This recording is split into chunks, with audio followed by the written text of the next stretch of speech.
Stop చేద్దాం. మీరు రెండు చిత్రాలు బాగా రఫ్ చేసుకొని చిత్రాలు కళ్ళ మీద పెట్టుకొని చేతులను చూస్తూ కళ్ళు తెరవాలి.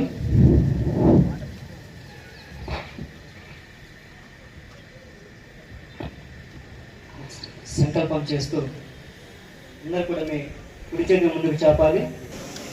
ఉండేలా నిశ్చయించుకున్నాను, ఈ స్థితిలోకి చేరడానికి, ఉన్నత ఆత్మాభివృద్ధికి కృషి చేస్తాను. నేను నా కుటుంబ విధిగా పనిచేస్తూ సమాజము మరియు ప్రపంచంలో శాంతి, ఆరోగ్యము మరియు ఐకమత్యము నెలకొనేలా కంకణబద్ధుడనవుతాను. చేతులు కిందించాలి. చివరిగా శాంతి మంత్రం చెప్దాం.